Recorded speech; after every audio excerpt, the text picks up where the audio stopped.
இயேசு உங்களை நேசிக்கிறார். பிரியமானவர்களே, இந்த நாளில் ஆண்டவர் நம்மளோடு பேசக்கூடிய வேதத்திலிருந்து ஒரு வசனத்தை கூட வாசித்து ஆண்டவர் நமக்கு கற்றுக் கொடுக்கக்கூடிய காரியத்தை பார்ப்போம். அது 2 கொரிந்தியர் புஸ்தகம் 5வது அதிகாரம் 1வது வசனம் 2வது வசனம் இப்படியாக சொல்லுகிறது: பூமிக்குரிய கூடாரமாகிய நம்முடைய வீடு அழிந்து போனாலும் தேவனால் கட்டப்பட்ட கைவேலை இல்லாத நித்திய வீடு பரலோகத்திலே நமக்கு உண்டென்று அறிந்திருக்கிறோம். பிரியமானவர்களே, பூமிக்குரிய கூடாரமாகிய நம்முடைய வீடு அழிந்து போனாலும் தேவனால் கட்டப்பட்ட கைவேலை இல்லாத நித்திய வீடு பரலோகத்திலே நமக்கு உண்டென்று அறிந்திருக்கிறோம். ஏனெனில் இந்த கூடாரத்திலே நாம் தவித்து தம்முடைய பரம வாசஸ்தலை தரித்துக் கொள்ள மிகவும் வாஞ்சை உள்ளவராக இருக்கிறோம். ஆண்டவரை அறிந்து கொண்ட ஒவ்வொருவரும், விசுவாசத்தின் பிள்ளைகள் என்று அழைக்கப்படுகிற ஒவ்வொருவரும் இந்த காரியத்தை கண்டிப்பாக அறிந்திருக்கிறோம். ஆண்டவரை அறியாத ஜனங்களுக்குள்ளும் இப்படிப்பட்டதான காரிய அனுபவம் உண்டு. ஏன்னா மோட்சம் நரகம் அப்படின்னு சொல்லுவாங்க. மோட்சத்துக்கு போறதுக்கான வாசல் இதுதான். இந்த காரியத்தை செய்தோம்னா மோட்சத்துக்கு போயிடலாம். நம்முடைய பாவம் கழுவப்பட்டனா மோட்சத்துக்கு போகலாம். அநேக புண்ணிய ஸ்தலங்களுக்கு ஜனங்கள் போகிறது எதற்காக அப்படின்னா, அவங்க பாவங்கள் கழுவப்பட்டா மோட்சத்துக்கு போவோம் அப்படின்ற ஒரு நம்பிக்கை அவர்களுக்குள் காணப்படுகிறது. பிரியமானவர்களே, ஆனால் ஆண்டவராகிய இயேசு கிறிஸ்துவை அறியாத, ஒருவேளை ஆண்டவருடைய வேதம் சொல்லுகிறது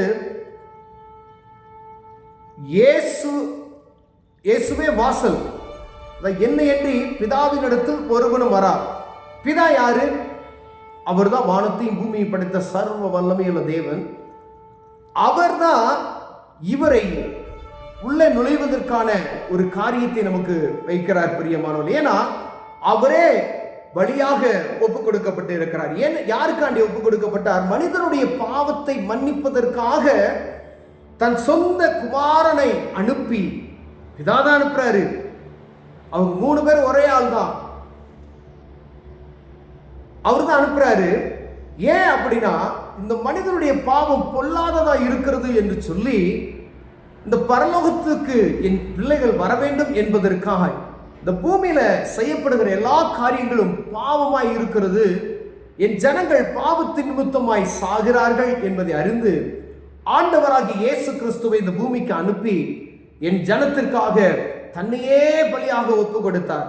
அப்ப அவரை இன்றி ஒருவனும் பிதாவிடத்தில் வரான் என்று வேதம் சொல்லுகிறது. பிரியமானவர்களே, என்னை கண்டவன் என் பிதாவை கண்டான் என்று வேதம் சொல்லுகிறது.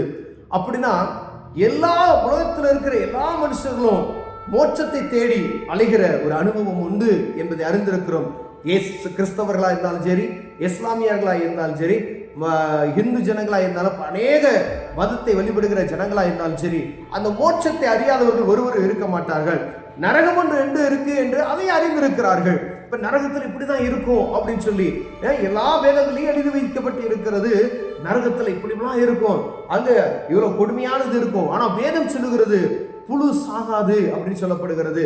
எப்பொழுது வேதனை தான், கூக்குரல் தான், அழுகுரல் தான். அங்கு வேதனை எப்பொழுதும். அது ஒரு நாள் அனுபவம் அல்ல, 2 நாள் அனுபவம் அல்ல ஜனங்களே. ஒவ்வொரு நாளும் ஆண்டாண்டு காலமாய் என்று சொல்லப்பட்டு இருக்கிறது. அங்கு கூக்குரலும் அழுகையும் ஒரே கூச்சலுமாய் தான் இருக்கும். வேதனை தான். அது கொடூரமான இடம். அதை சகிக்க முடியாது. இந்த பூமியில நாம் இருக்கும் பொழுது ஒரு சிறிய தீ காயம் பட்டுச்சுன்னா அது தாங்க முடியாது. நமக்கு ஒரு கையில ஒரு அடிபட்டுருச்சுன்னா அதை தாங்க முடியல.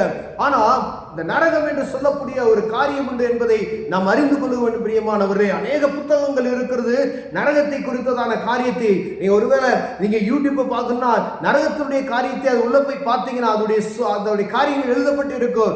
அவ்வளோ கொடூரமாக எழுதப்பட்டிருக்கு. மனிதனுடைய கற்பனைகள் நிமித்தமாய் அது எழுதப்பட்டு இருக்கிற அந்த காரியங்கள் அவ்வளவுதான். வேதம் சொல்லுகிறது அங்கு புழு சாவாது. ஒரு மனிதன் எரிஞ்சுக்கிட்டே இருக்கான், வேதனை மட்டும் இருக்கு, கருகி போகாம இருக்கிறான்னு வச்சுக்கோங்களேன். வேதனை துடிச்சு கொண்டே இருக்கான். இதுதான் அந்த அனுபவம். புழு சாவாது.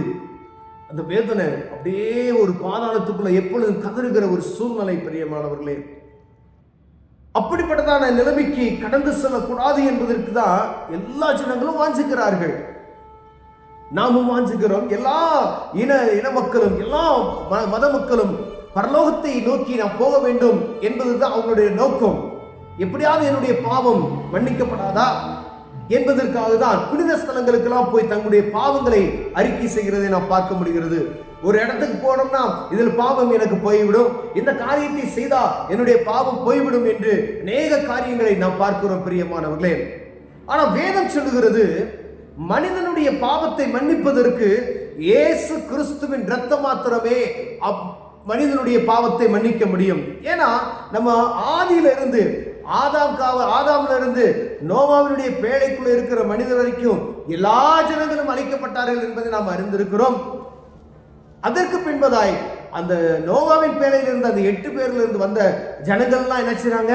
மீண்டுமாய் பாவம் செய்கிறார்கள், அழிக்கப்படுகிறார்கள், பாவம் செய்கிறார்கள், அழிக்கப்படுகிறார்கள். ஆண்டவர் இந்நாள் வரைக்கும் இருக்கிற ஜனங்களுடைய பாவங்களை பார்த்து பார்த்து மனஸ்தாபப்படுகிறார்.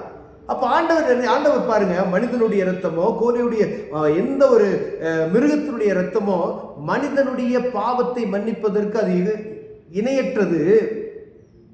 கடவுளே இறங்கி வந்து மனிதனுடைய பாவத்தை மன்னிப்பதற்காய் அவரையே ஜீவ பலியாக கொடுக்கிறார். பிரியமானவர்களே, அந்த இரத்தத்தை அறிந்து கொண்டமையானால், இந்த இயேசு கிறிஸ்துவின் இரத்தம் சகல பாவங்களை நீக்கி சுத்திகரிக்கும் என்ற வசனத்தை நாம் அறிந்து கொண்டு, இயேசுவே என்னை மன்னிங்க அப்படின்னு சொல்லி எந்த ஒரு மனிதன் கேட்டாலும் சரி, அது எந்த மனிதனாக இருந்தாலும் சரி, அவர் சமூகத்தை நோக்கி பாவத்தை மன்னியும் என்று சொன்னா போதும், அவர் இறங்கி வந்து பாவத்தை கழுவி உங்களை புதிய மனிதனாய் மாற்ற வல்லவராக இருக்கிறார். பிரியமானவர்களே, அப்படி பரிசுத்தமாக்கப்பட்ட பாவத்துல ஆண்டவரால கழுவப்பட்ட இயேசு கிறிஸ்துவின் இரத்தத்தினாலே கழுவப்பட்ட அப்படி ஒரு மனிதனுக்கு தான் ஆண்டவர் இங்கே எழுதப்பட்டு இருக்கிறார்.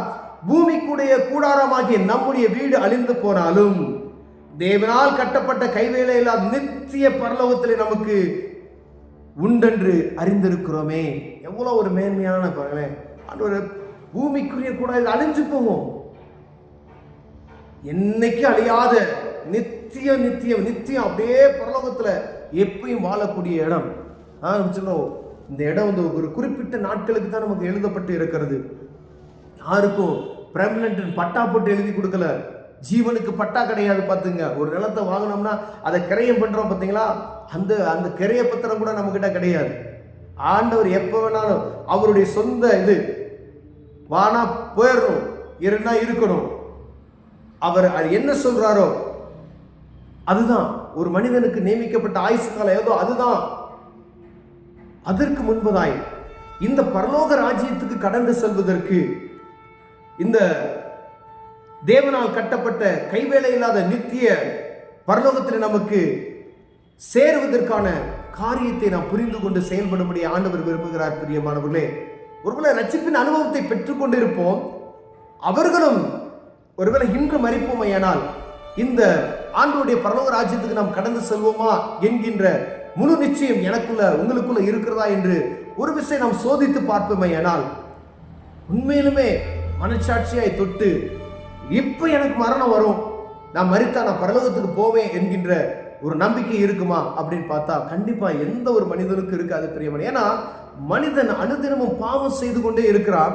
ஒவ்வொரு நாளும் அதுதான் சொல்லப்படுகிறது, நம்மளை ஒவ்வொரு நாளும் சீர்தூக்கி பார்க்கணும். என்ன செய்தேன் இன்னைக்கு நான் பாவத்தில் விழுந்திருக்கிறேனா, என்ன அறியாம ஏதாவது தவறு பண்ணியிருக்கிறேனா என்று பார்த்து அதை சீர்படுத்திக் கொள்ள முடியாய் ஆண்டவர் விரும்புகிறார். பிரியமானவர்களே, ஒருவேளை ஆண்டவரை அறிந்து கொண்ட பிள்ளைகளா இருந்தாலும் சரி, அறியாத பிள்ளைகளா இருந்தாலும் சரி, அந்த பரலோகத்தை எல்லாரும் வாஞ்சிக்கிறோம் என்பது மாத்திரம் உண்மை.